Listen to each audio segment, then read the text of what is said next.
স্বাগত জানাচ্ছি একাত্তর জার্নালে। সঙ্গে আছি আমি মাহবুব হাসান। সংবাদ পর্যালোচনা ভিত্তিক নিয়মিত এই অনুষ্ঠানে আমরা খবরের নানান বিশ্লেষণ করি। পত্রপত্রিকায়, টেলিভিশন, ডিজিটাল মিডিয়া এবং নিউজ পোর্টালে যেসব খবর শিরোনাম হয়ে থাকে তা আমরা জানিয়ে দিই। সেই খবরের সঙ্গে যুক্ত মানুষদের আমরা সংযুক্ত করি আমাদের আলোচনার টেবিলে। আমাদের স্টুডিও এবং অনলাইনে সংযুক্ত থাকা অতিথিরা সেসব খবরের গভীরে ঢোকেন।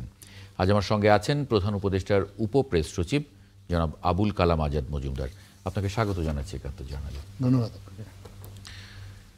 দর্শক, বিভিন্ন সময় খবর পর্যালোচনায় আরও অতিথি পর্যায়ক্রমে আমাদের সঙ্গে যুক্ত হবেন, তখন তাদেরকে পরিচয় করিয়ে দেব। চলুন শুরুতেই কয়েকটি অনলাইন নিউজ পোর্টালের খবরের শিরোনাম দেখে নিই। শুরুতেই প্রথম আলো।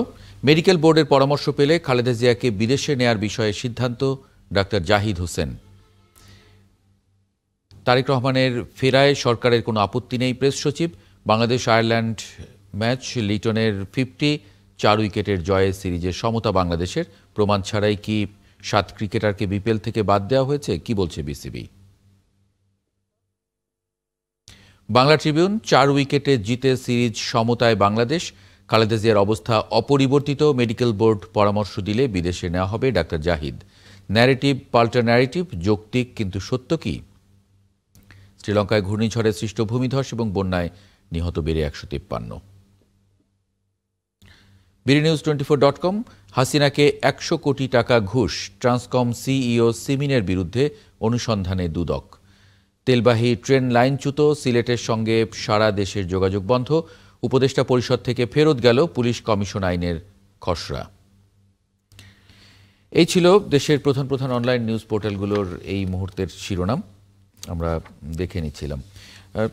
সবগুলো খবরই শিরোনাম করেছে বেগম খালেদা জিয়ার শারীরিক অবস্থা নিয়ে। সর্বশেষ আপডেট তার ব্যক্তিগত চিকিৎসক ডাক্তার জাহিদ হোসেন বলেছেন অপরিবর্তিত আছে।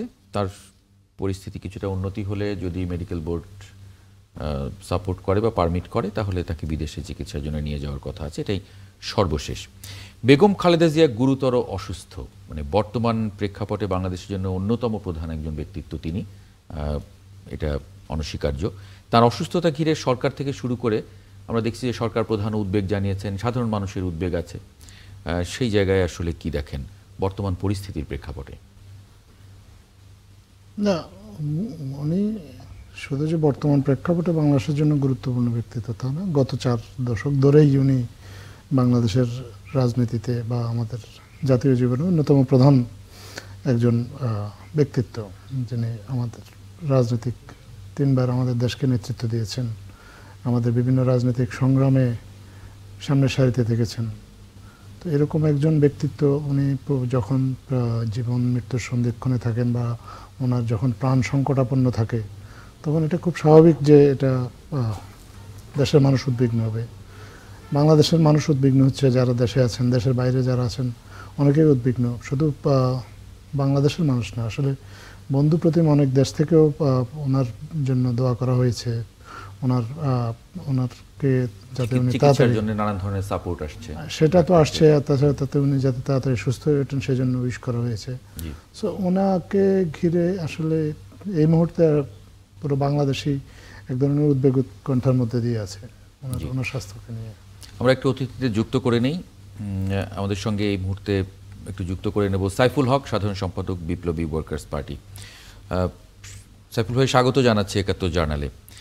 আপনারা যুগপৎ আন্দোলন করেছেন দীর্ঘদিন বিএনপির সঙ্গে, এবং বর্তমানে বিএনপির সঙ্গে এক ধরনের আপনাদের পথ চলা রাজনৈতিক নানান ইকুয়েশনের কারণে, সেখানে বেগম খালেদা জিয়ার সুস্থ থাকা বা বেগম খালেদা জিয়ার সক্রিয় থাকাটা নির্বাচনে, সেটা খুবই মানে কাঙ্ক্ষিত, এবং দেশের বাইরে সব জায়গায়। সেই জায়গা থেকে আসলে কি দেখেন তার এই অসুস্থতা, বর্তমান প্রেক্ষাপট, 2 মাস পরে নির্বাচন, সব মিলিয়ে? জি, আপনাকে ধন্যবাদ। প্রিয়ভাজন আলোচক যিনি আছেন, প্রধান উপদেষ্টার কাজ করছেন, দর্শক শ্রোতা যারা আছেন, আমি আপনাদের শুভেচ্ছা। আমাদের সমগ্র জনগণের সাথে, 18 কোটি মানুষের সাথে আমরাও গভীরভাবে উদ্বিগ্ন। তার শারীরিক অবস্থার হঠাৎ করে যে অবনতিটা হলো, হঠাৎ করে বলছি যে আমরা গত 21 তারিখে সশস্ত্র বাহিনী দিবসে তিনি সেনাকুঞ্জে তিনি এসেছিলেন। তখন তিনি অসুস্থ ছিলেন। আমরা দূর থেকে দেখেছি তিনি খুব অল্প সময় সেখানে ছিলেন। তো তখনই কিন্তু তার পরপরই তিনি দুদিন পরে তারপর তাকে হাসপাতালে আসতে হলো। মনে হয়েছিল যে তিনি পর্যায়ক্রমে তিনি সুস্থ হবেন, ভালো উঠবেন এবং বাসায় তিনি ফিরে যাবেন। তো প্রথমত তার আমি যদি বলি যে এই মুহূর্তে বলতে পারেন আমাদের মধ্যে রাজনৈতিক নানা মতাদর্শ পার্থক্য আছে, ভিন্নতা আছে, কিন্তু তিনি এক ধরনের বলতে পারেন মানুষের জননন্দিত যে নেত্রী হয়ে ওঠা।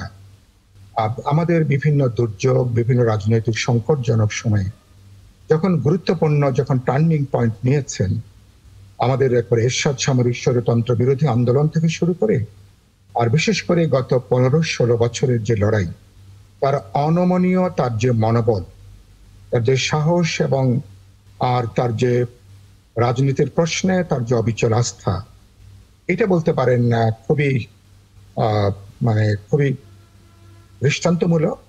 এবং এটা এই মুহূর্তে যখন আপনি উল্লেখ করছিলেন মাত্র 2-2.5 মাস পরে জাতীয় নির্বাচন, যখন বিএনপি দেখলাম তাকে তার এমনকি মনোনয়ন বেগম খালেদা জিয়ার তাকে মনোনয়ন তাকে তার নাম দেওয়া হয়েছে, যখন আমরা আশা করছিলাম তিনি পর্যায়ক্রমে সুস্থ হবেন, সুস্থ হলে তিনি নির্বাচনী প্রচারণাও তিনি যুক্ত হবেন এবং আমাদের যে ঐতিহাসিক যে এখন গণতান্ত্রিক উত্তরণের যে যাত্রা, একদিকে আমরা আগামী ফেব্রুয়ারি প্রথম ভাগে যখন আমাদের প্রত্যাশিত জাতীয় নির্বাচন হবে, একই সাথে যখন গণভোট অনুষ্ঠানের যে আমাদের কর্মসূচি আছে, সিদ্ধান্ত রয়েছে, অর্থাৎ দেশ যখন একটা গুরুত্বপূর্ণ ক্রান্তিকালে গণতান্ত্রিক উত্তরণের সময়, তখন তার রাজনৈতিক সক্রিয়তা, তার সুস্থতা, এটা কেবলমাত্র বিএনপির জন্য না, পুরো দেশ, পুরো জনগণ, পুরো গণতান্ত্রিক উৎক্রমণের জন্য, গণতন্ত্রের অভিযাত্রার জন্য এটা অত্যন্ত গুরুত্বপূর্ণ।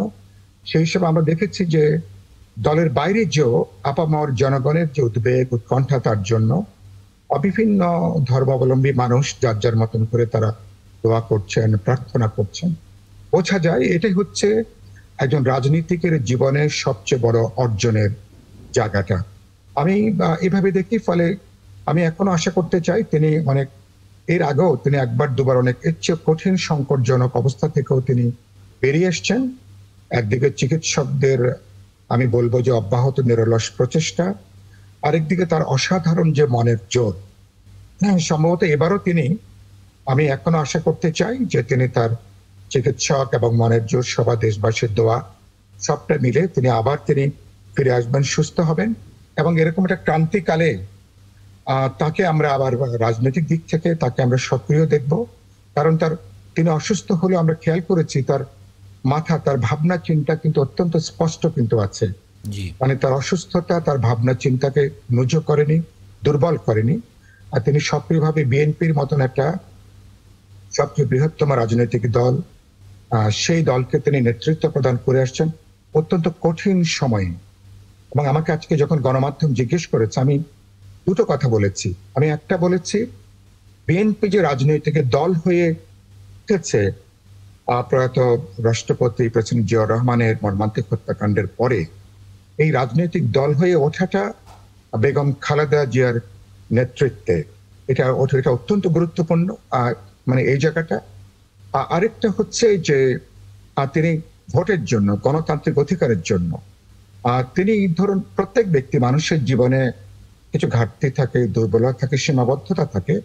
বেগম জিয়ার ক্ষেত্রেও তার কোনো ব্যত্যয় নেই, সেটা অস্বাভাবিক নয়, অত সেটা হতে পারে, তার জন্য কিছু পর্যালোচনা হতে পারে।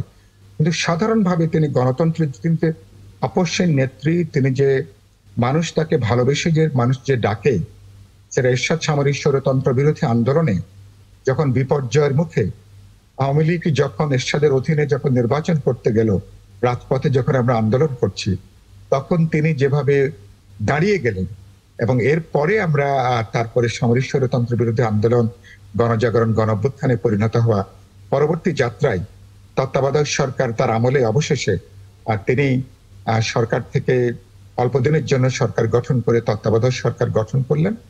বিশেষ করে আমি বলবো গত 15-16 বছরে আওয়ামী লীগ কার্যত তাকে রাজনৈতিক দৃশ্যপট থেকে তাকে সরিয়ে দিতে চেয়েছিল। তার নাম যে মামলাটা হয়েছিল, সবাই নিশ্চয় আপনারা একমত হবেন, খুব উদ্ভট এবং হাস্যকর।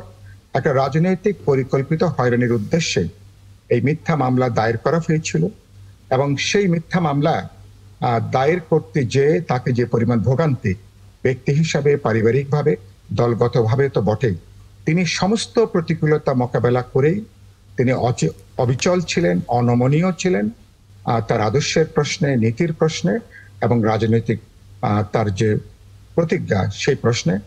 সুতরাং এরকম একজন নেত্রী, বলতে পারেন এরকম একজন দেশ বরেণ্য বা এরকম সমসাময়িক কালে অনমনীয় এরকম খুব বেশি মানুষকে বিশ্বব্যাপী পাওয়া যাবে না। তো সেই মানুষের সুস্থতা নিশ্চয়ই আমরা চাইবো। জি, আমি আশা করতে চাই যে আমরা একটা ভালো খবর নিশ্চয়ই ডাক্তার সাহেবরা বলবেন, এবং দেশে হোক অথবা একটু সুস্থ হলে তাকে যদি বাইরে নেওয়ার সুযোগ থাকে তিনি যাবেন, এবং তিনি মোটামুটি সুস্থ হয়ে আবার তিনি আমাদের পাশে এসে তিনি হাল ধরবেন। জি, আমরা একটু যুক্ত করে নেব অধ্যাপক কাজী মোহাম্মদ মাহবুবুর রহমান, রাজনৈতিক বিশ্লেষক। আপনাকে স্বাগত জানাচ্ছি একাত্তর জানালে। কাজী মাহবুবুর রহমান, আপনি 2014 সালের নির্বাচনের সময় একটি লেখা লিখেছিলেন, আমি সেটি যখন একটু পড়ছিলাম, সেখানে আপনি নানান প্রাসঙ্গিকতা উল্লেখ করেছেন এবং আপাত দৃষ্টিতে যেরকম বলা হচ্ছিল যে 2014 সালের নির্বাচনের সময়ে বা নির্বাচনের আগে পরে যে আন্দোলন বিএনপির, সে আন্দোলন কার্যত ব্যর্থ হয়েছিল, এরকম একটি লেখার বা একটা ন্যারেটিভের সূত্র ধরে আপনি লেখাটি লিখেছিলেন। সেখানে আপনি নানান প্রাসঙ্গিকতা দেখিয়েছেন যে আসলে তার যে দাবি ছিল, তত্ত্বাবধায়ক সরকারের দাবি বা ভোটের দাবি একটা নিরপেক্ষ সরকারের অধীনে, সেটি আসলে জিতেছিল সাধারণ মানুষ। কারণ পরবর্তীতে আমরা সেটা তো দেখেছি আসলে বিশ্ব এই নির্বাচনগুলো মেনে নেয়নি। সেই জায়গা থেকে বর্তমানে বেগম খালেদা জিয়া এবং দেশ যখন একটা নির্বাচনের মাধ্যমে গণতন্ত্রের পথে উত্তরণের স্বপ্নে বিভোর, সেই সময় বেগম খালেদা জিয়া অসুস্থ হলেন। যখন তার রাজনৈতিক প্রজ্ঞা এবং মেধাটা প্রয়োজন ছিল, এমন বলছিলেন সাইফুল হক। সেই জায়গা থেকে আপনি আসলে কিভাবে দেখেন বর্তমান প্রেক্ষাপটের? আসলে আজকে আপনি যে পরিস্থিতি বাংলাদেশে দেখতে পাচ্ছেন, বিশেষ করে 5 আগস্ট কেন্দ্রিক যে পরিস্থিতি, এই পরিস্থিতির পুরো প্লটটাই কিন্তু বেগম খালেদা জিয়ার। আমি অনেক সময় বলি, আমরা অনেককে দেখেছি আন্তরিকতার সাথে আন্দোলনে থাকতে গত 15 বছর, কিন্তু যে পরিমাণ ত্যাগের যে লেভেল, যে ত্যাগের যে স্তর, সেই স্তরটাকে স্পষ্ট করতে পারে নাই। কিভাবে আমি আপনাকে বলি, ধরেন তিনি তার সন্তানদের থেকে আলাদা আছেন, তিনি একটা লম্বা সময় জেলে আছেন, তিনি একটা লম্বা সময় অলমোস্ট গৃহবন্দী টাইপের আছেন, তার সন্তান, তার বাসার সামনে সন্তানের লাশ আছে। সেই অবস্থা সারা দেশব্যাপী এক ধরনের মানে বিদ্রোহের মতো করে একটা কাজ করা হচ্ছে, কেন আরেকজনকে বাড়িতে ঢুকতে দেওয়া হলো না। এই যে নানান চ্যালেঞ্জগুলোর মধ্য দিয়ে একজন ব্যক্তিকে ধারাবাহিকভাবে তার আন্দোলনটাকে অব্যাহত রাখতে পারার যে মানসিক দৃঢ়তা, এইটাই হলো নেতৃত্ব। আমরা অনেক সময় বলি যে নেতৃত্ব আসলে কি? নেতৃত্বের একটা অন্যতম গুরুত্বপূর্ণ বৈশিষ্ট্য হলো আপনি সকল পরিস্থিতিতে, সেই পরিস্থিতিটা কি, সকল প্রতিকূল পরিস্থিতিতে আপনি দৃঢ়তা দেখাতে পারেন কিনা, মানসিকভাবে দৃঢ়তা দেখাতে পারেন কিনা। এইটা বেগম খালেদা জিয়া যদি গত 15 বছর করতে না পারতেন, তাহলে এই ফেসিবাদ বিরোধী, স্বৈরাচার বিরোধী আন্দোলনটা হয়তো অনেক আগেই আরো দুর্বল হয়ে পড়তো। সেটা কিন্তু হয়নি।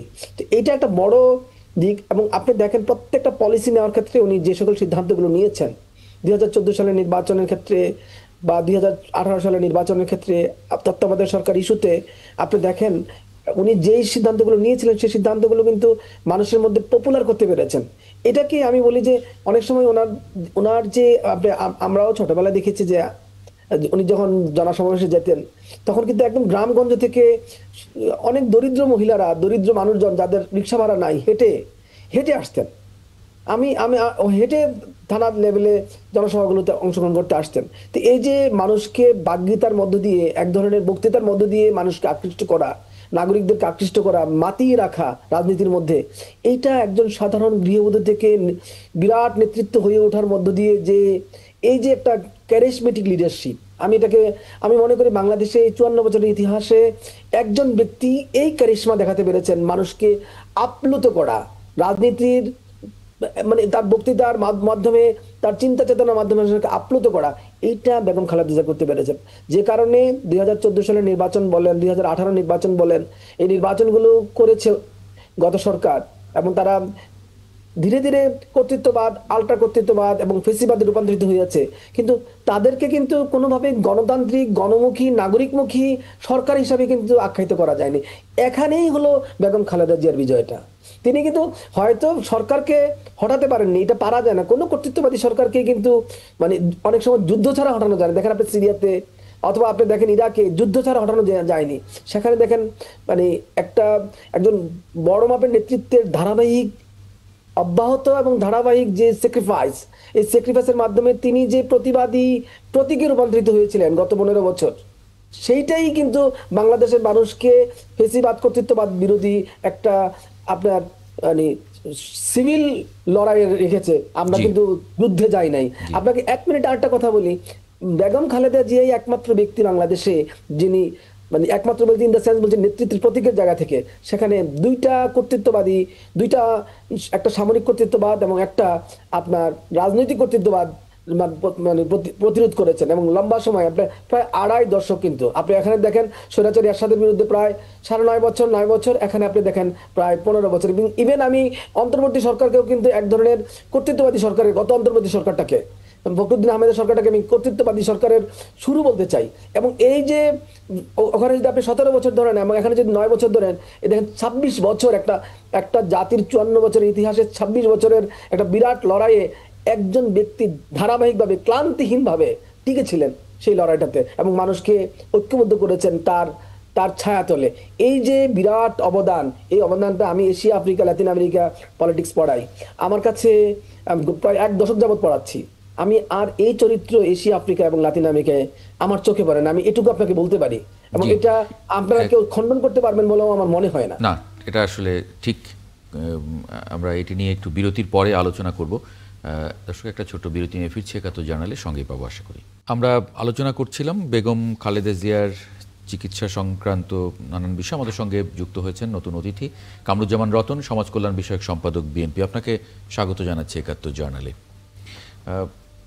আবুল কালাম আজাদ মজুমদার, বেগম খালেদা জিয়ার চিকিৎসায় সরকার আসলে কিভাবে অংশ নিচ্ছে বা খোঁজ খবর রাখছে? সরকারের পক্ষ থেকে তো সব ধরনের সহযোগিতার আশ্বাস দেওয়া হয়েছে। এখন সিদ্ধান্তটা নির্ভর করছে ওনার আসলে যারা চিকিৎসক ওনাদের উপর। ওনারা যদি মনে করেন যে ওনাকে বিদেশে নিয়ে যাওয়ার প্রয়োজন হতে পারে বা সম্ভব, তাহলে ওনাদের সিদ্ধান্তের পরে সরকারের কাছ থেকে যদি কোনো সহযোগিতা ওনাদের প্রয়োজন পড়ে, মাননীয় প্রধান উপদেষ্টা ইতিমধ্যে সেই নিশ্চয়তা দিয়েছেন বা আশ্বাস দিয়েছেন যে সরকারের পক্ষ থেকে ওনাদেরকে সব ধরনের সহযোগিতা দেওয়া হবে। আচ্ছা। এবং আমি যখন শুনছিলাম অধ্যাপক কাজী মোহাম্মদ মাহবুবুর রহমান বলছিলেন যে 26 বছরের বেশি সময় ধরে তিনি গণতন্ত্রের জন্য লড়াই করেছেন, এবং তার যে ত্যাগ এবং একা দাঁড়িয়ে থেকেছেন কখনো কখনো, সেটি উনি বিশ্লেষণ করছিলেন। আপনার একটু মন্তব্য আশা করছি। না, এটা তো খুবই সত্য কথা। আমি তো শুরুতেই বললাম যে আমাদের 4 দশকের রাজনৈতিক, ওনার 4 দশকেরও বেশি। আর উনি রাষ্ট্র ক্ষমতা হস্তান্তর করেছেন 2006 অক্টোবরে। তারপর থেকে আজকে প্রায় 20 বছর উনি আসলে এক ধরনের সংগ্রামের মধ্য দিয়ে গিয়েছেন, এবং এই 20 বছর ওনাকে কারাবরণ করতে হয়েছে, ওনার বাসা থেকে উচ্ছেদ করা হয়েছে, নানাভাবে যতভাবে সম্ভব ওনাকে অপমান অপদস্থ করা হয়েছে, ওনাকে ওনার সন্তান থেকে দূরে রাখা হয়েছে। তো ওনার ত্যাগের কোনো অনেক ত্যাগ ওনাকে স্বীকার করতে হয়েছে। কিন্তু গত 1 বছর আমরা যখন সরকারের সাথে কাজ করতে গিয়ে দেখেছি, উনি ওনার ব্যক্তিগত যতই থাকুক, ওনাকে ব্যক্তিগতভাবে যতই অপদস্থ করা হোক, অপমান করা হোক, যতই ওনাকে কারাবন্দি করা হোক, উনি কিন্তু কখনো তার শোধ নিতে চাননি। উনি খুব সবসময় ওনার একটা শান্তির আহ্বান জানিয়েছেন, ওনার নেতা কর্মীদেরকে আহ্বান জানিয়েছেন তারা যেন কখনোই প্রতিহিংসার যে রাজনীতি সেটা যেন না করে। তো ওনার এই আহ্বানটা আমাদের একটা গণ অভ্যুত্থান পরবর্তী পরিস্থিতিতে খুব জরুরি ছিল। আপনার উনি যদি এই আহ্বানটা না করতেন, আমরা আমাদের দেশের যে পরিস্থিতি, মানুষের মধ্যে যে ক্ষোভটা জন্ম নিয়েছিল দীর্ঘদিনের যে অপশাসন প্লাস আমাদের জুলাই যে হত্যাযজ্ঞ, এরপরে সেটা দেশের পরিস্থিতি আরও অবনতি হতে পারত। কিন্তু আমরা ওনাকে দেখেছি উনি একজন সত্যিকার রাষ্ট্রনায়ক উচিত ভূমিকা নিয়ে উনি মানুষের ক্ষোভটাকে প্রশমন করার ক্ষেত্রে একটা বড় ভূমিকা রেখেছেন। শুধু এটা না, আপনার ওনার রাজনৈতিক আগের সংগ্রামগুলো তো আমাদের এখানে অন্যান্য বক্তা তারা তো বলেছেনই। আমি গত 1 বছরে আমরা যখন সরকারের সাথে কাজ করেছি, আপনি দেখেছেন গত একটা বছর কিন্তু বা 1.5 বছর আমাদের খুব সংকটময় সময় গিয়েছে। দেশের বিভিন্ন সময়ে অনেকগুলো রাজনৈতিক ক্রাইসিস তৈরি হয়েছে এবং সেই ক্রাইসিসগুলো আরও অনেক বড় হতে পারত এবং রাষ্ট্র অনেক সংকটে পড়তে পারত। কিন্তু এসব ক্ষেত্রেও আমরা দেখেছি যে উনি অভিভাবক সুলভ একটা ভূমিকা পালন করেছেন। উনি ওনার দলকে নির্দেশনা দিয়েছেন, ওনার কর্মীদেরকে একটা নির্দেশনা দিয়েছেন যাতে করে আমাদের দেশে রাজনৈতিক ক্ষেত্রে আমরা এখন যে এই যে জুলাই সনদ সই হলো, জুলাই ঘোষণাপত্র স্বাক্ষরিত হলো এবং আমরা একটা অনেকগুলো বিষয়ে রাজনৈতিক ঐক্যমত্য তৈরি হয়ে আমরা যে একটা নির্বাচনের দিকে যেতে পারছি, এটাতে আমি মনে করি যে ওনারও কিন্তু একটা বিশাল অবদান আছে। কারণ উনি ওনার দলকে গাইড করেছেন, শুধু ওনার দলকে না, দেশের যে তরুণ নেতৃত্ব যাতে জুলাইয়ের আন্দোলনের সময় সামনের সারিতে ছিলেন, উনি তাদেরকে আশীর্বাদ করেছেন এবং তাদেরকে অনুপ্রাণিতও করেছেন। আমি সেনাকুঞ্জে 2 বছর উনি গিয়েছিলেন আপনার 2 দিবসে, আপনার সশস্ত্র বাহিনী দিবস, দুবারই আমাদের এই যে তরুণ ছাত্র নেতৃত্ব তারা ওনার রাজনৈতিক দলের সদস্য কি সদস্য না সেটা বিষয় না, কিন্তু তারা ওনার কাছে গিয়েছেন এবং উনি তাদেরকে আশীর্বাদ করেছেন। সো এই যে আমাদের দেশে যে রাজনৈতিক সংস্কৃতি পরিবর্তনের জন্য যে সবার যে একটা সম্মিলিত চেষ্টা, সেই চেষ্টাটাতেও কিন্তু উনি সামনের সারিতেই ছিলেন এবং ওনার ভূমিকাটা এখানে অন্য অনেকের চেয়ে অনেক বেশি গুরুত্বপূর্ণ ছিল।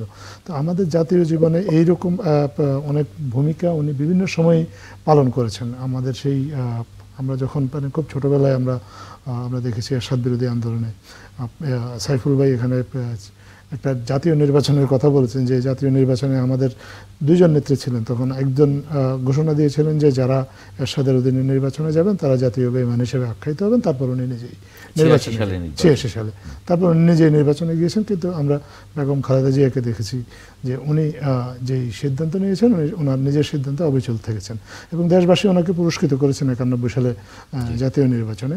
পরবর্তীতেও উনি চেষ্টা করেছেন দেশের বিভিন্ন সংকটে ওনার মতো করে রাজনৈতিক সংকটে জাতিকে দিক নির্দেশনা দিতে। সো এগুলোর এখন আপনি পুরস্কার কিন্তু একটা দেখতে পাচ্ছেন। আজকে ওনার জীবন সংকটাপন্ন এবং ওনার জন্য কিন্তু ওনার যারা রাজনৈতিক প্রতিপক্ষ, যারা ওনার রাজনীতিটাকে ধারণ করেন না, তারাও কিন্তু আজকে প্রার্থনা করছেন। একজন মানুষ কিন্তু মানে আমি এই মুহূর্তে বাংলাদেশে একেবারে সার্বজনীনভাবে শ্রদ্ধেয় খুব একজন মানুষ উনি। আমরা যার প্রতিফলন আজকে আপনি যদি সামাজিক যোগাযোগ মাধ্যম দেখেন বা বিভিন্ন জায়গায় দেখেন যে দেশের প্রত্যেকটা মানুষই আসলে মোটামুটি ওনার জন্য প্রার্থনা করছেন। একজন রাজনীতিবিদের জীবনে, বেশিরভাগ রাজনীতিবিদের জীবনে কিন্তু এটা ঘটে না, কিন্তু এটা খুব বিরল এবং এই সম্মানটা উনি পেয়েছেন ওনার দীর্ঘ রাজনৈতিক জীবনে। ওনার যে অবিচল যে রাজনৈতিক প্রজ্ঞা যেটা উনি দেখিয়েছেন, তারই কারণে আজকে উনি ওনার এই জীবন সন্ধিক্ষণেও কিন্তু উনি মানুষের কাছ থেকে শ্রদ্ধা ভালোবাসা পাচ্ছেন।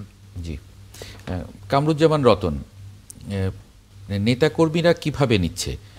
একদিকে নির্বাচন, অন্যদিকে দলের প্রধান অসুস্থ, মানে যে সময়টায় আসলে একেবারে পুরোপুরি দল নির্বাচনমুখী হয়ে যাওয়ার কথা, সেই সময়ে আপনাদেরকে এই বিষয়ে নজর রাখতে হচ্ছে এবং প্রতি মুহূর্তে খোঁজ রাখতে হচ্ছে।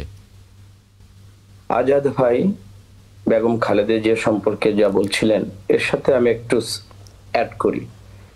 আজকের যে অবস্থাটা, বেগম খালেদা জিয়া আমাদের নেত্রী, এখন আজকের এই নেত্রীর যে অবস্থাটা, এখানে 3টা জিনিস মানুষের ভিতরে কাজ করছে, এটা আমার উপলব্ধি। সেটা হলো, একটা হলো দায়িত্বশীলতা, যারা ওনাকে প্রত্যক্ষভাবে চিকিৎসক জাহিদ ভাই আমাদের মহাসচিব স্যার যা বলেছেন, এটা হলো দায়িত্বশীলতার জায়গা থেকে ওনারা কথা বলেছেন। এর মধ্যে আরেকটা যারা কর্মী, আমাদের মতো কর্মীগুলো, তারা হলো আবেগ দিয়ে ম্যাডামকে দেখছেন। আরেকজন এই অবস্থার মধ্যে কিছু অতি উৎসাহে গুজব ছড়িয়ে সামগ্রিক জিনিসটাকে একটু আরো বেশি ক্রিটিক্যাল, ম্যাডাম যতটুকু অসুস্থ, বাট এটাকে যেমন আমি আমার ব্যক্তিগত তরফ থেকে বলি, আমাকে দুইজন খুব বাজে সংবাদ দিয়েছে যা আমি এই মুহূর্তে বলতে পারবো না। আমরা মা তুললে ওনাকে আমরা সারাটা জীবন দেখে আসছি। তো আমার নেত্রীকে সবাই তো আমরা পৃথিবী থেকে চলে যাব, কিন্তু বাস্তব অবস্থাটা নিয়ে কেউ কিন্তু আমরা কোনো কথা বলছি না। সত্যিকার অর্থে আমি গতকাল আমি ওই সময় যখন ম্যাডামকে ফার্স্ট কেমো দিতে যাই, আমি তখন এভার কেয়ার হসপিটালে ওই 4th ফ্লোরে আমিও ছিলাম। যখন নেত্রীটা আমার সামনে দিয়ে যেভাবে কেমো দেওয়ার জন্য 4 ঘন্টা ওনার লাগে, ওই কেমো দিতে যাওয়ার সময় ম্যাডাম তো কখনই এর আগে কোনো কেমো দেওয়ার কোনো অভিজ্ঞতা ছিল না, আসলে খুব কষ্টকর। তখনই শুনেছি যে 4 ঘন্টা ওনাকে কেমো দিতে হবে, এবং তারপর ওনাকে কিন্তু সিসিউতে নিয়ে গেছে, আইসিইউতে না। কিন্তু দেখেন মানুষ আইসিইউটা খুবই ক্রিটিক্যাল, একবার ক্রিটিক্যাল পেশেন্টের জন্য কিন্তু ওই জায়গাটা মানুষ দেখেন কত বলে, আমাকে দুইজনে বলেছে ম্যাডাম নাকি নেই। তো এই কথাটা শুনতে আমার আবেগের জায়গা থেকে আমার মতো হাজারো লক্ষ মানুষ বেগম খালেদাকে মা পেল সবাই ভালোবাসে, তো আমার সবচেয়ে দুঃখ লাগে। আমাদের আবেগ থাকবে, বাট এই অবস্থাটা নিয়ে সত্যিকার জিনিসটা উপলব্ধি না করে ডক্টর জাহিদ ভাই, মির্জা ফখরুল যখন কথা বলে এই কথাটাকে বিশ্বাস করা উচিত। এরপরে যতগুলো গুজবের ডালপালা বা ম্যাডামের ক্রিটিক্যাল অবস্থাটা নিয়ে যারা কথা বলে, আমি সম্পূর্ণ আবেগতাড়িত হয়ে আমি বলছি এটা ঠিক না। আমরা ম্যাডামের জন্য দোয়া করতে থাকি। দেখেন আজকে আমি আমার বাবা মার কবর জিয়ারত করতে এসে আমি শুধু বাসায় এসেছি, বাড়িতে এসেছি, আমার বাবা মাকে স্মরণ করে আমি আমার ম্যাডামের জন্য দোয়া করতেছি। আমার এইটাই হলো সম্বল। আমি কি করতে পারবো? আমি চিকিৎসা করতে পারবো না, আমি চিকিৎসক নই। আমরা মনে করি ম্যাডামের জন্য যেটা ডিসাইড হয়েছে, ম্যাডাম একটু স্টেবল হলে ওনার পরিবার আছে, সর্বোপরি আমাদের দলের নীতি নির্ধারকরা এবং সর্বোপরি পরিবার ওনার ব্যাপারে ডিসিশন নিচ্ছে। এবং আমরা জানি জনাব তারেক রহমানের ওয়াইফ নিজে, উনি এইটার যে একটা বোর্ড, ওই বোর্ডের সাথে উনি মানে অঙ্গাঙ্গিভাবে উনি জড়িত। সার্বক্ষণিক দেশি বিদেশি চিকিৎসার ওনাকে মনিটরিং করে সর্বোচ্চ আমাদের চিকিৎসকের যে বেস্ট এফোর্টটা দেওয়া দরকার সেটা দিয়ে যাচ্ছে এই বাংলাদেশে। এবং আমি যতটুকু জানি যখন উনি লন্ডনে গেলেন, ওইখানকার ডাক্তাররা কিন্তু বলেছে যে বাংলাদেশে তোমাদের মতো জায়গায় ওনার যে চিকিৎসাটা হওয়া দরকার, এই চিকিৎসা বাংলাদেশে হয়, এটি আমাদের বিশ্বাসে ছিল না। তো আমরা এখন কি করব? ম্যাডামের জন্য দোয়া করব, আমরা যারা কর্মী আর যারা চিকিৎসক এবং পরিবার সবাই মিলে ওনাকে বেস্ট কিভাবে স্বাস্থ্যের যে বর্তমান অবস্থাটা, এটাকে কিভাবে আরো উন্নততর কখন কোন অবস্থায় নিয়ে যাবে, এইটার জন্য আমাদের পর্যবেক্ষণে থাকা উচিত। সাইফুল হক বলছিলেন যে তার যে মানসিক দৃঢ়তা, এর চেয়েও অনেক ক্রিটিক্যাল অবস্থা থেকে তিনি এর আগে সুস্থ হয়ে ফিরেছেন, সুতরাং সেটাই আসলে মানুষ আশা করছে। এবং আপনি যেভাবে আবেগতাড়িত হয়েছেন, বিএনপির নেতাকর্মীরা নিশ্চয়ই এই ঠিক একই ফিলিং, আমি এটা বিশ্বাস করি বিএনপির সকল নেতাকর্মীরই আপনার মতো এই ধরনের ফিলটাই হচ্ছে। সাইফুল হক, মানে সময়টা নিয়ে যেটা আমরা আলাপ করছিলাম, যে সময়টা খুবই ক্রিটিক্যাল, সেটা বাংলাদেশের জন্যে, কারণ গণতন্ত্রের জন্যে যে দীর্ঘ সংগ্রামের কথা বলছিলেন কাজী মাহবুবুর রহমান, যে ২৬ বছর ধরে তিনি মানে একা দাঁড়িয়েছিলেন, তিনি লড়াই করেছেন গণতন্ত্রের জন্য। কারণ এরকম একজন রাজনৈতিক নেতা যখন দাঁড়িয়ে না থাকেন, তাহলে আসলে আন্দোলনটা আর দাঁড়িয়ে থাকে না। সেভাবে যদি আমরা চিন্তা করি, বেগম খালেদা জিয়া ঠিক সেই অবস্থায়, এবং সেই জায়গা থেকে যখন আসলে দেশ এরকম একটা গণতন্ত্রের পথে যাবার জন্য প্রস্তুতি নিচ্ছে, সরকার, নির্বাচন কমিশন, দলগুলো, তখন আসলে বিএনপির যে আবেগ আমরা দেখছি, যেটা কামরুজ্জামান রতনের ভিতরে যে আবেগটা এসেছে, এই আবেগটা আসলে বিএনপির একেবারে শীর্ষ পর্যায় থেকে তৃণমূল পর্যন্ত একই রকম। মানে সেই জায়গায় আসলে কি দেখেন সাইফুল হক? না, জি, আপনাকে ধন্যবাদ। এই আবেগটা শুধুমাত্র বিএনপির নেতা কর্মীদের মধ্যেই না, আমার মনে হয় যে যারা গত এরশাদ সামরিক স্বৈরতন্ত্র বিরোধী আন্দোলন থেকে যারা তার লড়াইটা দেখেছেন, সংগ্রামটা দেখেছেন, তার অনমনীয় মনোভাব যারা দেখেছেন, এরশাদের আওয়ামী লীগ যখন নির্বাচনে চলে গেল, তারা বললেন না চট্টগ্রামের যে এরশাদের অধীনে যারা নির্বাচন যাবে তারা জাতীয় বেঈমান। তিনি বিকেল বেলা বললেন, ঢাকায় ফিরে এসে রাত 12টার পরপরই এরশাদের অধীনে নির্বাচনে যাবার সিদ্ধান্ত গ্রহণ করা হলো। এর পরপরই তারপরে আমরা তখন 5 দল, আমরা তৎকালীন ওয়ার্কার্স পার্টি সহ আমরা 5 দল, আর বিএনপি তখন 7 দলের মধ্যে যুক্ত ছিলেন, আর আওয়ামী লীগ ছিল 8 দলের। ফলে বেগম খালেদা জিয়ার তখনকার ভূমিকা এবং তার সাথে আমরা 5 দল যুক্ত হয়ে আন্দোলনের অন্যান্য শরিকদেরকে নিয়ে আমরা কিন্তু এই জায়গাটা আমরা কিন্তু অব্যাহত রেখেছি। ওই সময়টাই তার ভূমিকাটা প্রায় একটা নির্ধারক একটা বিষয় তখন ছিল। এরপরে আপনি জানেন যে সরকার চেষ্টা করেছেন আওয়ামী লীগ বিশেষ করে তাকে গো ডাউন করানোর জন্য। মানুষ বাঁচে কি নিয়ে? মানুষ বাঁচে তার আত্মশক্তি নিয়ে, তার মনোবল নিয়ে। তার বলেন যারা আত্মশক্তি যখন একটা কনসাসনেসের জায়গায় দাঁড়িয়ে যায়, কোনো মানুষ থাকে কোনো চাপের কাছে যারা কোনো নো বলার ক্ষমতা রাখেন, না বলার ক্ষমতা রাখেন। বেগম জিয়া তিনি যে আপসহীন নেত্রী ভাবে দেশের মানুষ দেখে, বিশ্বব্যাপী দেখে, তার ওই লড়াই এবং পরবর্তীকালে বিশেষ করে গত 15-16 বছরে ব্যক্তি জীবনে পারিবারিক ভাবে তাকে যে নির্যাতন, নিপীড়ন, বাড়ি থেকে উচ্ছেদ এবং তার ছোট পুত্রের যেভাবে বিদেশে তার মর্মান্তিক তার যে মৃত্যু, এবং তিনি পরিবার থেকে বিচ্ছিন্ন হয়ে তাকে যেভাবে থাকতে হয়েছে, এবং যখন একটা ব্যক্তিগত প্রতিশোধ স্পৃহা যখন তার উপরে যখন আমরা দেখেছি, সে সময় অবিচল থাকা, বিশেষ করে বিএনপির মতন একটা দলকে ঐক্যবদ্ধ রাখা, এই রাখার মধ্য দিয়ে বিরোধী শিবিরকেও এক ধরনের ঐক্যবদ্ধতার জায়গায় রাখবার যে সচেতন চেষ্টা। এবং আমার মনে আছে আমরা যখন গণতন্ত্র মঞ্চ তখন তিনি খুব অসুস্থ, তখন তিনি এভার কেয়ারে ছিলেন। একটু সুস্থ হওয়ার পরে যখন তাকে আমরা দেখতে গিয়েছিলাম, নানা প্রশ্ন নিয়ে আমরা আলোচনা করেছি, কথা বলেছি, কিন্তু তিনি আওয়ামী লীগ বা শেখ হাসিনার ব্যাপারে কোনো বিরূপ মন্তব্য তখনো পর্যন্ত তার মুখ থেকে কিন্তু আমরা কিন্তু শুনিনি। তার চিন্তার মধ্যে এক ধরনের যে হ্যাঁ নিশ্চয়ই তারা এটা বুঝবে, উপলব্ধি করবে, এভাবে নিশ্চয়ই চলবে না, আপনারা ঐক্যবদ্ধ থাকুন, জনগণকে আপনারা ঐক্যবদ্ধ করুন। তার চিন্তার মধ্যে আমি দেখলাম যে একটা পাল্টা কোনো প্রতিশোধ স্পৃহার যেটা অনেক মানুষের সহজাত প্রবণতা, তিনি এটা বাইরে ছিলেন। এবং বরাবরই দেখছি এক ধরনের রিকনসিলিয়েশন কিভাবে তৈরি করা যায় এটা রাষ্ট্র নির্মাণের জন্য, সমাজ গঠনের জন্য, এটা আমাদের মতন সমাজের রাজনৈতিক যাত্রার জন্য পার্থক্য থাকার পরেও কিভাবে একটা রাজনৈতিক সংস্কৃতি একসাথে চলার, সম্ভবত এটাই তার অন্তর্গত একটা রাজনৈতিক উপলব্ধি বা শক্তি। এবং বিএনপি যদি সে পথে হাঁটছে বলেই বিএনপি হয়তো এখনো পর্যন্ত ঐক্যবদ্ধ আছে, মানুষের আকাঙ্ক্ষার একটা বড় অংশের আকাঙ্ক্ষাকে ধারণ করতে পারছে, এবং অন্যান্য অপরাপর রাজনৈতিক দলগুলোকে নিয়ে তারা এখনো পর্যন্ত চলার সংস্কৃতিটা অর্জন করতে পেরেছে।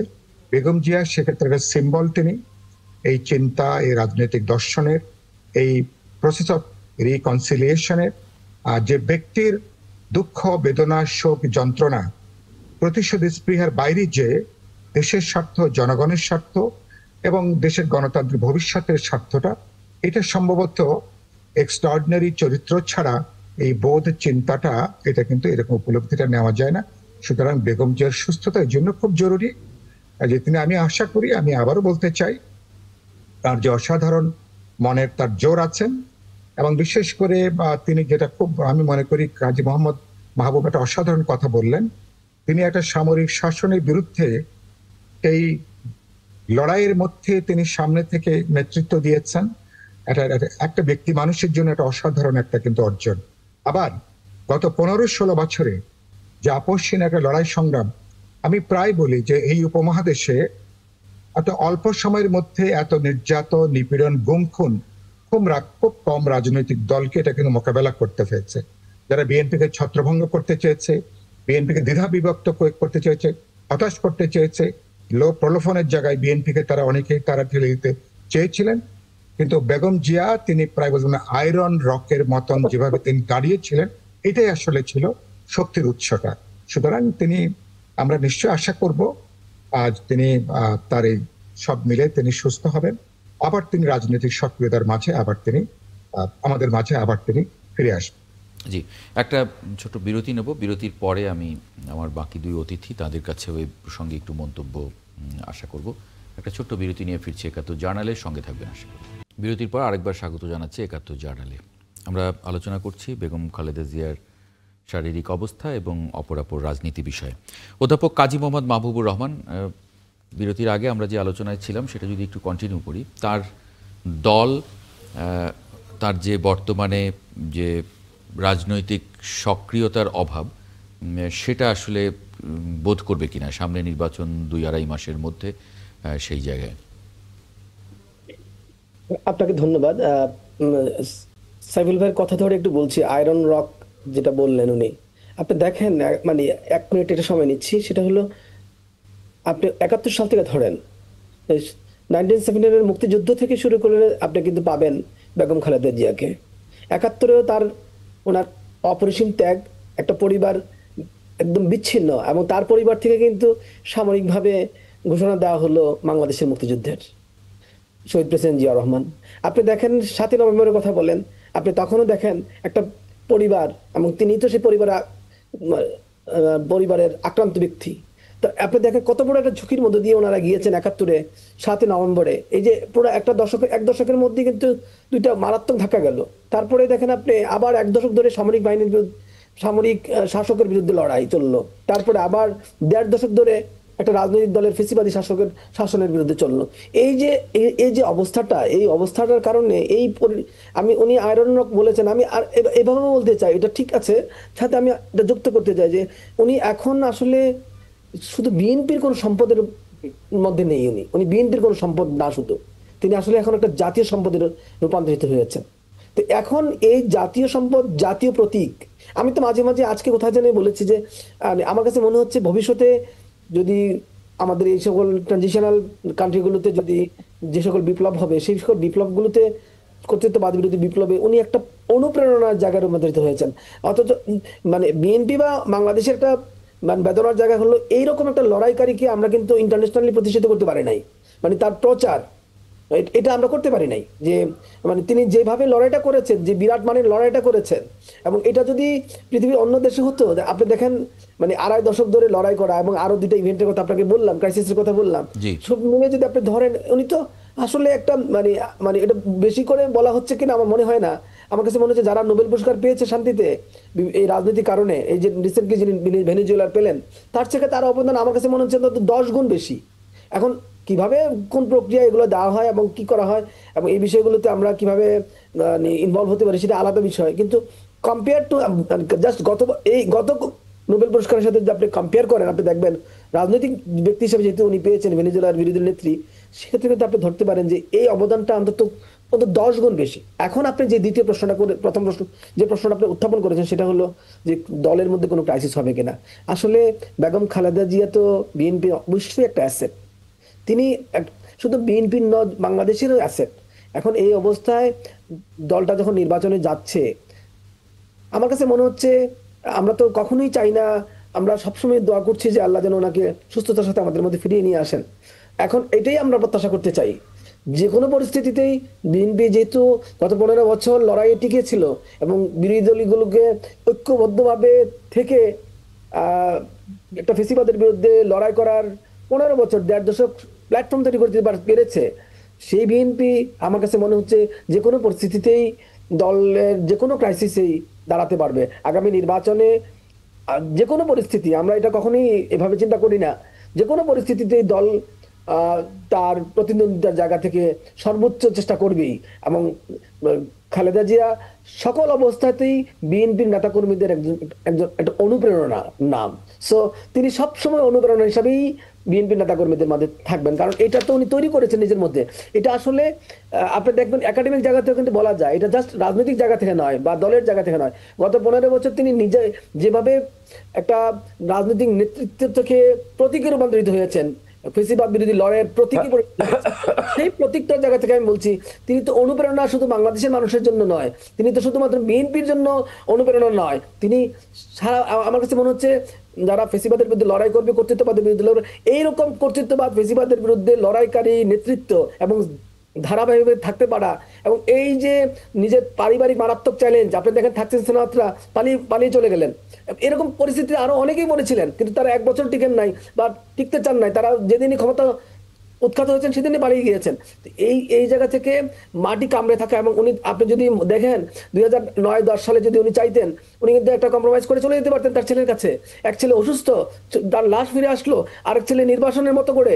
এই অবস্থায় পারিবারিক যে একটা নিপীড়ন, নির্যাতন, এদিক দিয়ে তার মানে তরুণ, মানে তার তারুণ্যের মধ্যে থাকা অবস্থায় তিনি তার হাজবেন্ডকে হারালেন, মানে রাষ্ট্রপতি হাজবেন্ডকে। এই যে রাষ্ট্রপতির স্ত্রী, সেনাপ্রধানের স্ত্রী, এই অবস্থায়, এবং নিজে প্রধানমন্ত্রী 2-3 বার হলেন, তারপরে যে এই ধরনের দখল উনি নিতে পারবেন, এইটা সত্যি আপনি আমাকে যেভাবে ব্যাখ্যা করেন না কেন, আমার কাছে মনে হচ্ছে এটা একটা অসম্ভব অসম্ভব যাত্রা।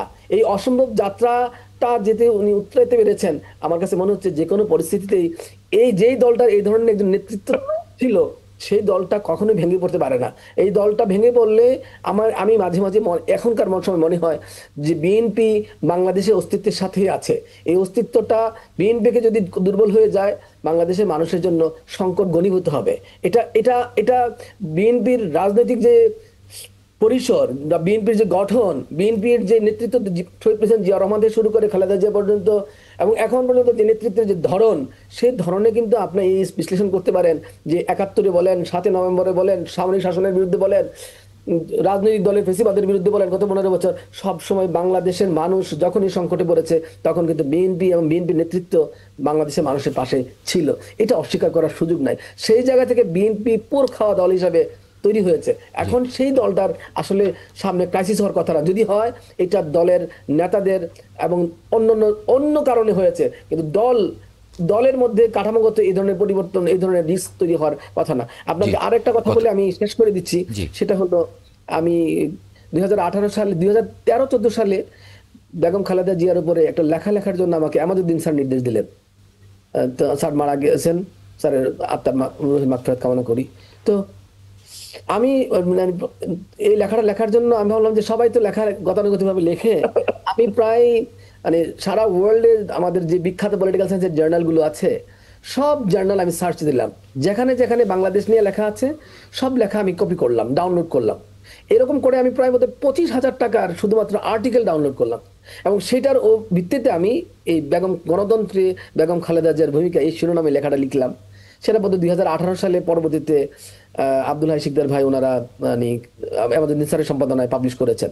তো আমি তখন এটা করতে পারিনি, সংখ্যাটা আমার কাছে নেই, বইটা আমার কাছে নেই। কিন্তু এই বইটা লেখার সময় আমি দেখেছি যে মানে আপনি ইন্টারন্যাশনালি যেভাবে মডেলড হয়েছেন বেগম খালেদা জিয়া, মানে বিভিন্ন গবেষণা লব্ধ যে আর্টিকেল গুলো আছে, নিবন্ধ, বিশেষ করে আমি এশিয়া সার্ভের কথা বলছি, মানে আমি তখন দেখলাম যে আপনি দেখেন বাংলাদেশে জাতীয়করণের যে ঝুঁকিটা ছিল, শিল্পায়নের জাতীয়করণ, এটা হয়তো আদর্শিকভাবে সাইফুল ভাইরা ওরা অনেকেই হয়তো এইভাবে অন্যভাবে নিতে পারেন, কিন্তু আমি বলছি যে জাতীয়করণের যে ঝুঁকিটা বাংলাদেশে হয়েছে, হাজার হাজার কোটি টাকা গচ্ছা দিতে হয়েছিল আমাদের।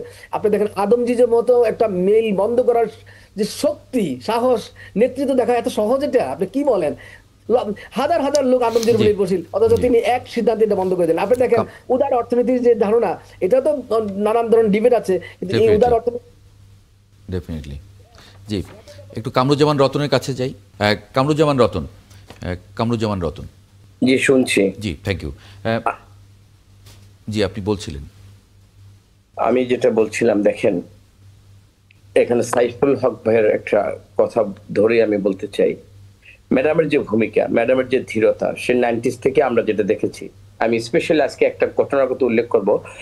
আমি বিএনপি শুধু সমাজ কল্যাণ সম্পাদকীয় না, বিএনপির যে একটা সিএসএফ একটা টিম ছিল, ওটার আমার অগ্রগামী টিমের আমি প্রথম গাড়ি, আমি ম্যাডামের সাথে আমরা ব্যক্তিগতভাবে আমি ছিলাম। তো ম্যাডামের কোর্টে যখন ম্যাডাম যেই দিন মানে আত্মপক্ষ সমর্থন করার জন্য একটা বক্তব্য উনি দিয়েছিলেন, ওখানে সূরা নিসাতে উনি একটা আয়াত বলেছিলেন ওই বিচারকের দিকে তাকিয়ে, এটা হলো ফালা তাত্তাবিউল হাওয়া আন তাআদিলু, ন্যায় বিচ্যুত হবে যদি আপনি আবেগতাড়িত হন, এবং একজন বিচারকের কখনোই কারো ফরমাইশি কোনো রায়, একটা ভিকটিমস কোনো ব্যক্তির উপর রায় দেওয়া উচিত না।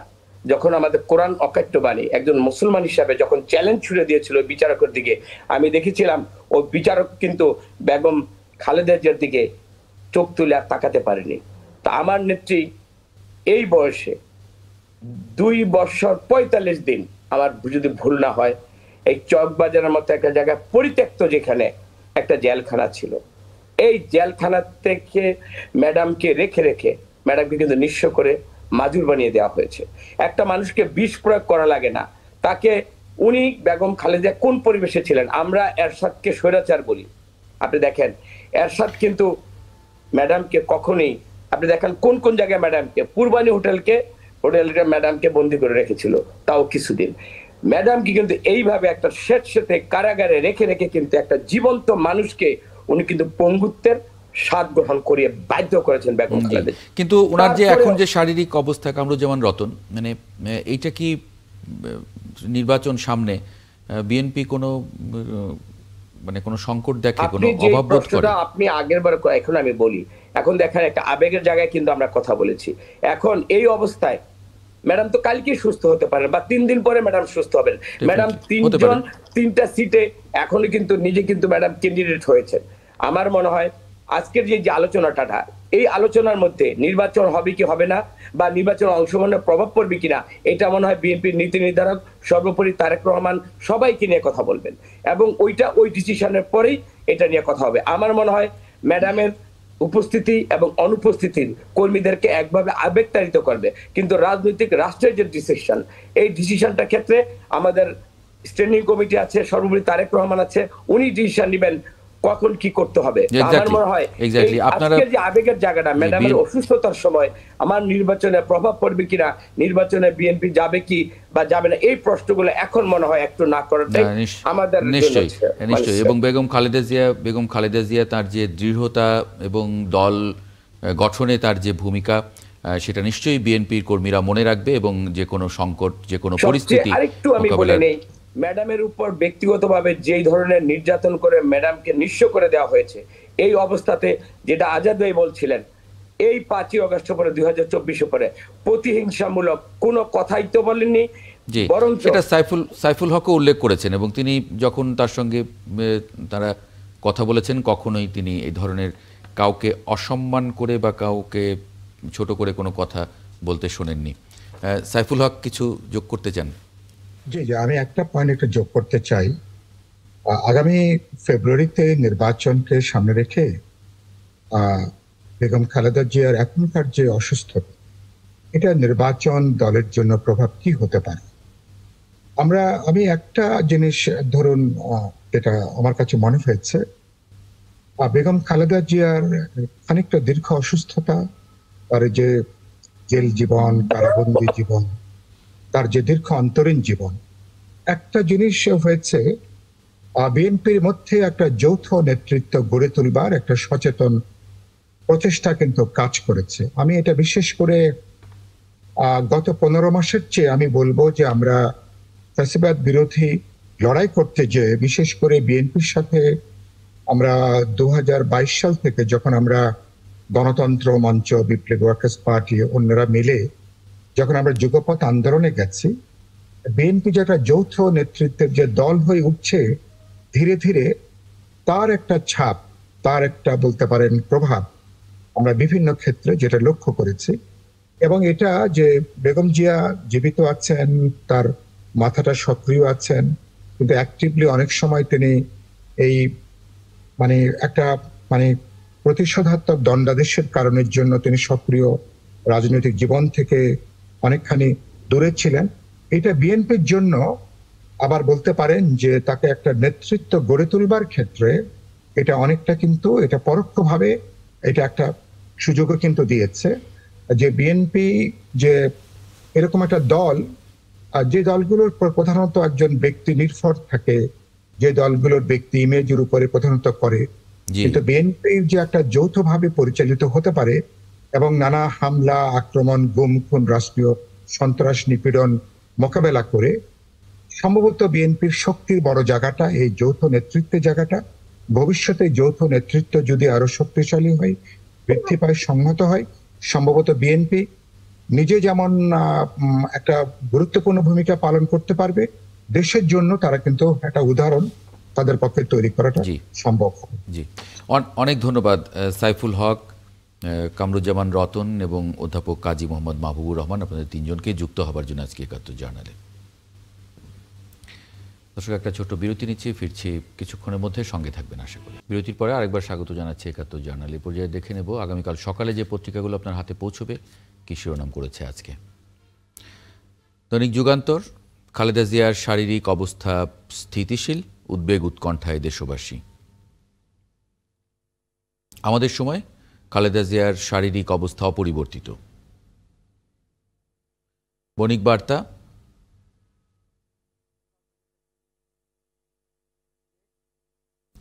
দৈনিক ইনকিলাব, অনন্য উচ্চতায় খালেদা জিয়া, বাংলাদেশের রাজনীতির জীবন্ত কিংবদন্তি। সংবাদ প্রতিদিন, দেশজুড়ে দোয়া প্রার্থনা, সংকট কাটেনি খালেদা জিয়ার। Daily Times of Bangladesh, not my decision, Tarique's post ignites political storm. এই ছিল পত্রিকাগুলোর শিরোনাম। আগামীকাল যে পত্রিকাগুলো আপনার হাতে পৌঁছবে, একটা খবর নিয়ে একটু আলোচনা করতে চাই। ডেইলি স্টারের শিরোনাম এরকম: ফিক্সিংয়ের অভিযোগ, বিপিএলের নিলামের চূড়ান্ত তালিকা থেকে বাদ বিজয় সৈকত সহ 7 জন। একটু যুক্ত করে নেব রফিকুল ইসলাম বাবু, সাবেক যুগ্ম সাধারণ সম্পাদক বিসিবি।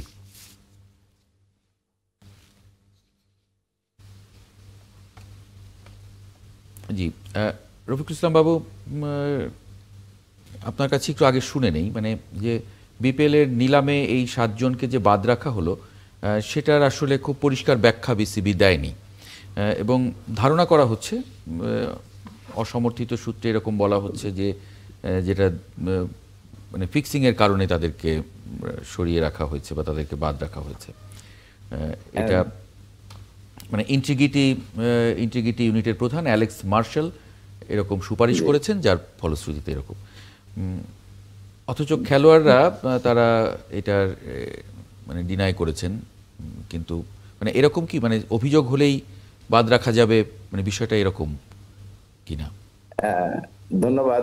আসলে অভিযোগটা হলেই বাদ রাখা যাবে এরকম নয়, তবে অনেকদিন ধরেই আমরা এই বিপিএল নিয়ে কিন্তু অনেক কথা শুনছি যে বিভিন্ন প্রতিষ্ঠান, বিভিন্ন খেলোয়াড়রা এই বিপিএল এ ফিক্সিং এ জড়িত আছে এবং বিভিন্ন তদন্ত কমিটি গঠিত হয়েছে, এবং আশ্চর্যজনক হলেও সত্য যে এই তদন্ত রিপোর্টগুলি এখন পর্যন্ত কেউ পায়নি।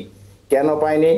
কারণ হলো এগুলির ভিতরে এমন কেউ জড়িত আছে যাদের নাম এখন প্রকাশ্যে আনা সম্ভব হচ্ছে না।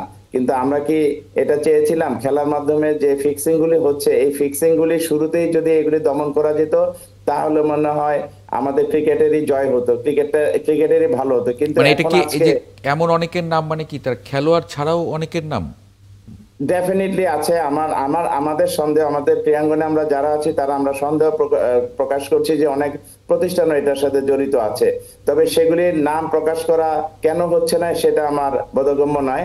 তবে আমরা চাই এগুলি প্রকাশ্যে আসুক এবং এগুলি জানার মাধ্যমে আমাদের দেশের ক্রিকেটটাকে ধ্বংসের হাত থেকে আমাদের রক্ষা করতে হবে। কারণ বিপিএল এর মাধ্যমে আমরা যদি আমাদের এই ফিক্সিং কাণ্ডে যদি আমাদের খেলোয়াড়রা জড়িত হয়ে যায় তাহলে কিন্তু আমাদের দেশীয় ক্রিকেট, আন্তর্জাতিক ক্রিকেট, সব ক্রিকেটে কিন্তু এটার প্রভাব পড়বে এবং একটা সময় কিন্তু আমাদের এই ক্রিকেটটাই ধ্বংস হয়ে যাবে। তো আমরা শুরুতেই আমরা কিন্তু অনেক প্রতিবাদ করেছিলাম, অনেক কথা বলেছিলাম যে এগুলি যারা জড়িত আছে তাদের নাম প্রকাশ্যে আসা উচিত এবং বিসিবি এগুলি হাইড করা উচিত নয়। তদন্ত কমিটি গঠিত হয়েছে, এগুলি জানানো উচিত এবং যারা এই ফিক্সিং কাণ্ডে জড়িত তাদের দৃষ্টান্তমূলক শাস্তির ব্যবস্থা যদি করতো প্রথম থেকে, তাহলে আজকে আর এরকম অবস্থা হতো না। যে আপনার কাছে ফিরবো, আবুল কালাম আজাদ মজুমদার, ক্রিকেটে ফিক্সিং তো খুবই গুরুতর এবং বিপিএল এ ফিক্সিং হচ্ছে এরকম, সেখানে জাতীয় দলের খেলোয়াড়রাও আছেন, তারা হয়তো এখন দলে নেই কিন্তু দলে তো তারা যে কোনো সময় আসতে পারেন, বিবেচনায় তো থাকেনি। মানে সেই জায়গায় আসলে কি দেখেন? এবং রফিকুল ইসলাম বাবু যেমন বলছিলেন যে মানে কেন প্রকাশ করা হচ্ছে না, মানে আরো অনেকের নাম হয়তো চলে আসবে বা ইত্যাদি, সেই জায়গায় কি মন্তব্য করবেন? প্রথমত আপনি নিজেই বলেছেন যে অভিযোগ এসেছে, অভিযোগের ভিত্তিতে খেলোয়াড়দেরকে নিলাম থেকে বাদ দেওয়া হয়েছে। তো অভিযোগের ভিত্তিতে যদি নিলাম থেকে বাদ দেওয়া হয় তাহলে আপনাকে ধরে নিতে হবে যে তদন্ত তো এখনো শেষ হয়নি, কারণ তদন্তটা যদি কিছু প্রমাণ পাওয়া গেছে না, কিছু প্রমাণ দিয়ে তো আর একটা এরকম একটা তদন্তকে আপনি সম্পূর্ণ তদন্ত বলতে পারেন না। আংশিক কোনো কিছু দিয়েতে কোনো সিদ্ধান্তে পৌঁছানো যায় না। যেহেতু এটা একটা অভিযোগের পর্যায়ে আছে, তদন্তটা এখনো শেষ হয়নি, সো যে তদন্ত শেষ হয়নি সেই তদন্ত তো প্রকাশ করার কোনো সুযোগ নেই, সেই তদন্তকে চালিয়ে যাওয়ার সুযোগ দিতে হবে। এবং সমস্যাটা যেহেতু অনেক গুরুতর, এটা একটু সময় নিয়ে হলেও এটার গভীরে যেতে হবে, এটা একেবারে সমূলে এটা উৎপাদন করার চেষ্টা করতে হবে। অবশ্যই আমি বিসিবির কাছে আহ্বান জানাবো, তাদের তদন্ত যখন সম্পন্ন হয়, আইনি কোনো বাধ্যবাধকতা যদি না থাকে, তাহলে কারা এই ম্যাচ ফিক্সিংয়ের সাথে বা স্পট ফিক্সিংয়ের সাথে জড়িত এগুলো প্রকাশ করা, কারণ এদের নেমিং শেমিংটাও খুব জরুরি, শুধু শাস্তিটা না। এটা যদি করা হয় তাহলে আমাদের পরবর্তীতে আমাদের ক্রিকেট রক্ষা হবে। অতীতে আমরা অনেকগুলো দেখেছি এরকম কিছু কিছু তদন্ত শুধুমাত্র আইসিসির পক্ষ থেকে যখন কোনো ইনিশিয়েটিভ হয়েছে তখন 2-1 সাজা পেয়েছে, কিন্তু বোর্ডের তরফ থেকে কিন্তু আসলে সেভাবে কখনো কোনো তদন্তের উদ্যোগ নেওয়া হয় নাই। এই গত বিপিএল সেটাতেই প্রথম আপনার অনেকগুলো অভিযোগ আসাতে আমাদের এই ইন্টারিম গভর্নমেন্টের চিফ মানে প্রধান উপদেষ্টা প্রফেসর মোহাম্মদ ইউনূস, ওনার নির্দেশে আলাদাভাবে একটা তদন্ত কমিশন গঠন করা হয়েছে বোর্ডের পক্ষ থেকে, যেই তদন্ত কমিশনটা এখনও চলমান আছে আমি মনে করি। তারা হয়তো রিপোর্ট দিয়েছে, কিন্তু রিপোর্টের সাথে আরও অনেক কিছু সাপ্লিমেন্ট করার সুযোগ আছে, এবং আইসিসিতে বিসিবি একজন ইন্টিগ্রিটি অফিসারও নিয়োগ দিয়েছেন। সো তাদের এই তদন্তটা চলমান আছে, এবং তদন্তের কনক্লুসিভ যখন এভিডেন্স আসবে তখন আমরা অবশ্যই সবাই আশা করব যে এই এভিডেন্সগুলো প্রকাশ করা হবে, সেটা উনি যেই হোক, কারণ এটা ক্রিকেটে আসলে এটা এ বিষয়ে একেবারে শূন্য টলারেন্স দেখাতে হবে, এটা একটা বিষয়। আর যে খেলোয়াড়দের কথা আপনি বলেছেন, তাদের বিরুদ্ধে তো গত বছরই কিন্তু আসলে অভিযোগটা এসেছিল, গণমাধ্যমেও এসেছিল। তো যাদের বিরুদ্ধে এরকম অভিযোগ আসে তাদেরকে বিপিএলে রাখা উচিত কিনা এটা আসলে ভেবে দেখার সুযোগ আছে। বিপিএলে খেলা বা ড্রাফটে থাকা এটা কিন্তু কারো কোনো রাইট না, এটা একটা প্রিভিলেজ। আপনার বিসিবি কাকে এই ড্রাফটে রাখবে না রাখবে এই সিদ্ধান্ত নেওয়ার এখতিয়ার বিসিবির থাকা উচিত। কারণ আপনি দেখেন বিসিবিতে বিপিএলে 5 থেকে 7টা দল থাকে, আপনার সেই দলে আপনার ক্রিকেটারের সংখ্যা হয়তো 60 থেকে 70 জন বা 100 জন ক্রিকেটারকে আপনি নিলামে রাখতে পারেন। আমাদের দেশের রেজিস্টার্ড ক্রিকেটার আছে 10,000-এর উপরে। তা আপনি কি এই 10,000 ক্রিকেটারই কি আপনাকে নিলামে রাখতে হবে কিনা? বিসিবি নানা কারণে নানা ক্রিকেটারকে নিলাম থেকে বাদ দিতে পারে।